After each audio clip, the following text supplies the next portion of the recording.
بسم اللہ الرحمن الرحیم۔ السلام علیکم ورحمۃ اللہ وبرکاتہ۔ ہمارے یوٹیوب پہ تصوف کی حقیقت میں آپ تمام احباب کو خوش آمدید کہتے ہیں۔ آج کا ہمارا موضوع خلیفہ سوم، کاتب وحی، جامع القرآن، کامل حیاء والایمان، سیدنا عثمان غنی رضی اللہ تعالیٰ عنہ کی ذات ہے، بابرکت ہے۔ آپ کا تعلق قریش کے معزز قبیلے سے تھا۔ سلسلہ نسب عبد مناف پر رسول اللہ صلی اللہ علیہ وسلم سے جا ملتا ہے۔ سیدنا عثمان ذو النورین کی نانی نبی صلی اللہ علیہ وسلم کی پھوپھی تھی۔ آپ کا نام عثمان اور لقب ذو النورین ہے۔ اسلام قبول کرنے والوں میں آپ السابقون الاولون کی فہرست میں شامل تھے۔ آپ نے خلیفہ اول سیدنا ابو بکر صدیق رضی اللہ تعالیٰ عنہ کی دعوت پر اسلام قبول کیا تھا۔ حضور صلی اللہ علیہ وسلم پر ایمان لانے اور کلمہ حق پڑھنے کے جرم میں سیدنا عثمان غنی کو ان کے چچا حکم بن ابی عاص نے لوہے کی زنجیروں سے باندھ کر دھوپ میں ڈال دیا۔ کئی روز تک علیحدہ مکان میں بند رکھا گیا۔ چچا نے آپ سے کہا کہ جب تک تم نئے مذہب اسلام کو نہیں چھوڑو گے آزاد نہیں کروں گا۔ یہ سن کر آپ نے جواب میں فرمایا کہ چچا، اللہ کی قسم میں مذہب اسلام کو کبھی نہیں چھوڑ سکتا اور اس ایمان کی دولت سے کبھی دستبردار نہیں ہوں گا۔ آپ کی اس استقامت کی وجہ سے رب تعالیٰ نے آپ کو دنیاوی مال و دولت کی بے انتہا خزانوں سے نوازا تھا۔ سیدنا عثمان غنی اعلیٰ سیرت و کردار کے ساتھ ثروت و سخاوت میں بھی مشہور تھے۔ رسول اللہ صلی اللہ علیہ وسلم نے فرمایا کہ جنت میں ہر نبی کا ساتھی و رفیق ہوتا ہے، میرا ساتھی عثمان ہوگا۔ سیدنا عثمان کے دائرہ اسلام میں آنے کے بعد نبی اکرم صلی اللہ علیہ وسلم نے کچھ عرصے بعد اپنی لخت جگر صاحبزادی سیدہ رقیہ رضی اللہ تعالی عنہا کا نکاح آپ سے کر دیا۔ جب کفار مکہ کی اذیتوں سے تنگ آ کر مسلمانوں نے نبی کریم صلی اللہ علیہ وسلم کی اجازت اور حکم الہی کے مطابق حبشہ کی جانب ہجرت کی تو سیدنا عثمان بھی مع اپنی اہلیہ حضرت رقیہ رضی اللہ تعالی عنہا حبشہ کی جانب رخت سفر آپ نے باندھ لیا اور حبشہ کی طرف آپ نے ہجرت فرمائی۔ جب حضرت رقیہ رضی اللہ تعالیٰ عنہ کا انتقال ہوا تو نبی صلی اللہ علیہ وسلم نے اپنی دوسری صاحبزادی حضرت ام کلثوم رضی اللہ تعالیٰ عنہ کو آپ کی زوجیت میں دے دیا۔ اس بنا پر آپ کا لقب ذو النورین معنی دو نوروں والا معروف ہوا۔ مدینہ منورہ میں پانی کی شدید قلت تھی، جس پر سیدنا عثمان غنی رضی اللہ تعالیٰ عنہ نے نبی پاک صلی اللہ علیہ وسلم کی اجازت سے پانی کا کنواں خرید کر مسلمانوں کے لیے وقف فرمایا، اور آج بھی مدینہ منورہ میں وہ کنواں الحمدللہ موجود ہے۔ اور اسی طرح غزوہ تبوک میں جب رسول اللہ صلی اللہ علیہ وسلم نے مالی اعانت کی اپیل فرمائی تو سیدنا عثمان غنی نے 30,000 فوج کے 1/3 اخراجات کی ذمہ داری لے لی۔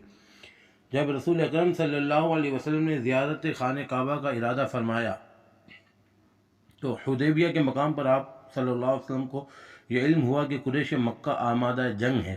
اس پر آپ نے سیدنا عثمان غنی کو سفیر بنا کر بھیجا۔ قریش مکہ نے آپ کو روکے رکھا۔ حضرت عثمان کو تو افواہ پھیل گئی کہ سیدنا عثمان کو شہید کر دیا گیا۔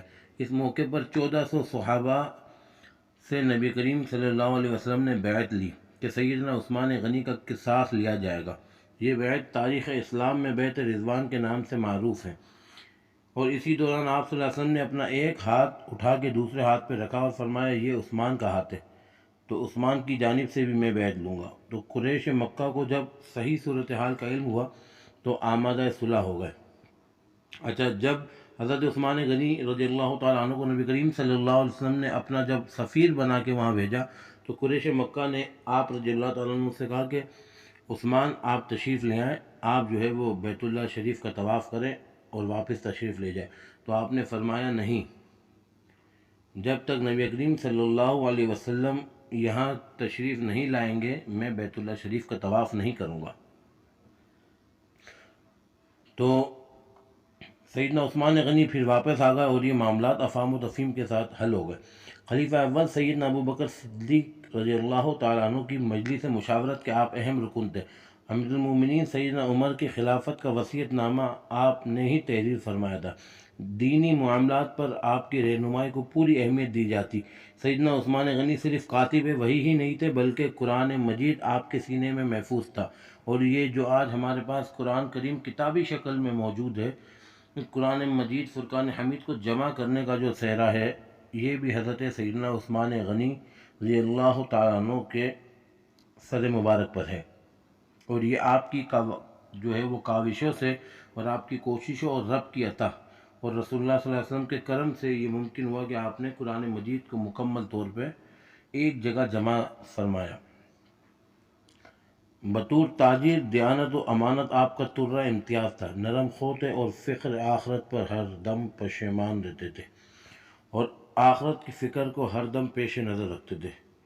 نبی کریم صلی اللہ علیہ وسلم کا ارشاد ہے کہ عثمان کی حیا سے فرشتے بھی شرماتے ہیں، اور آپ رضی اللہ تعالیٰ عنہ کا یہ معمول تھا کہ جب آپ جو ہے وہ کسی قبرستان سے گزرتے تھے تو آپ زار و قطار وہاں ہوتے تھے۔ اتنی فکر آخرت، رب تعالیٰ کا خوف، اس کی خشیت، اس کی محبت، اس سے بے انتہا کی وابستگی، اور رسول اللہ صلی اللہ علیہ وسلم پر اپنا تن من دھن فدا کرنے کا جو آپ کا ذہن تھا، اس کی جو ہے وہ تاریخ اسلام میں مثال نہیں ملتی۔ اچھا، اشاعت اسلام کے لیے بھی آپ نے فراخ دلی سے دولت جو ہے وہ خرچ فرمائی۔ نبی کریم صلی اللہ علیہ وسلم نے ارشاد فرمایا کہ اے عثمان، اللہ تعالیٰ تجھے خلافت کی قمیص پہنائیں گے، جب منافق اسے اتارنے کی کوشش کریں گے تو اسے مت اتارنا یہاں تک کہ تم مجھے آ ملو۔ چنانچہ جس روز آپ کا محاصرہ کیا گیا تو آپ رضی اللہ تعالیٰ عنہ نے فرمایا کہ مجھ سے حضور نے عہد لیا تھا کہ منافق خلافت کی قمیض اتارنے کی کوشش کریں گے، تم نہ اتارنا، اس لیے میں اس پر قائم ہوں اور صبر کر رہا ہوں۔ اچھا، پھر جب ہم تاریخ اسلام کا مطالعہ کرتے ہیں نا، تو جو سب سے زیادہ اذیت ناک اور سب سے زیادہ جو مظلومانہ انداز میں جو شہادت ہوئی ہے، وہ سیدنا عثمان غنی رضی اللہ تعالیٰ عنہ کی شہادت جو ہے وہ سب سے مظلومانہ ہے۔ 40 دن تک کھانا پینا، پانی، راشن، اناج سب کچھ بند کر دیا گیا، اور جو ہے وہ بھوک پیاس سے آپ نڈھال، اور آپ کی عمر مبارک اس وقت 82 سال تھی، 82 ایئرس، اور جو ہے وہ جمعہ کا مبارک دن تھا، 18 ذی الحجہ کو انتہائی بے دردی کے ساتھ روزے کی حالت میں قرآن پاک کی تلاوت کرتے ہوئے آپ کو شہید کر دیا گیا۔ اب سیدنا عمر فاروق کی جو ہے وہ خلافت کے آپ کی جب پردہ فرمانے کے بعد جو ہے وہ اقتدار جو خلیفہ ثالث مقرر ہوئے، وہ حضرت عثمان غنی رضی اللہ تعالیٰ عنہ تھے، جو اس وقت جو صحابہ اکرام سے ان سے جو مشورہ کر کے جو خلافت میں جو آپ کو حکومت دی گئی، تو وہ تیسرے خلیفہ جو ہے وہ حضرت عثمان غنی رضی اللہ تعالیٰ عنہ تھے، اور آپ نے اپنے دور حکومت میں فارس، مصر اور جو ہے وہ عالم اسلام کو خوب ترقی جو ہے وہ عروج بھی عطا فرمایا، اور ایک مضبوط اور مستحکم اور عظیم الشان اسلامی مملکت کا جو ہے وہ تصور آپ نے قائم کیا۔ اب جو آپ کی تاریخ وصال ہے 18 ذی الحجہ، اب اس کے اندر کچھ اختلاف پایا جاتا ہے۔ تاریخی طور پہ جو ہے وہ کچھ محدثین کی آراء ہے کہ آپ کا جو یوم وصال ہے، یوم شہادت جو ہے وہ 12 ذی الحجہ ہے، اور کچھ کی رائے یہ ہے کہ جو ہے وہ آپ کی یوم شہادت جو ہے وہ 18 ذی الحجہ بروز جمعہ ہے۔ لیکن اس بات پہ سب متفق ہے کہ ذی الحجہ کی جو ہے وہ 12 تاریخ سے لے کے 18 تاریخ تک جو ہے وہ آپ کی یوم شہادت ہے۔ تو اللہ کریم سے دعا ہے کہ ان مقدس ہستیوں کے صدقے ہمیں ان کے طریقے کے مطابق جو انہوں نے رسول اللہ صلی اللہ علیہ وسلم کے طریقے پر عمل کیا، ہمیں اس طریقے پر عمل کرتے ہوئے زندگی گزارنے کی توفیق عطا فرمائے۔ اللہ کریم آپ تمام کا حامی و ناصر ہو، اور جو ہے وہ اپنی جو ہے وہ 18 ذی الحجہ یا کسی بھی دن جب آپ کو موقع ملے، حضرت عثمان غنی ذو النورین رضی اللہ تعالیٰ عنہ کی بارگاہ میں ضرور بضرور احصال ثواب کیجیے گا۔ السلام علیکم ورحمۃ اللہ وبرکاتہ۔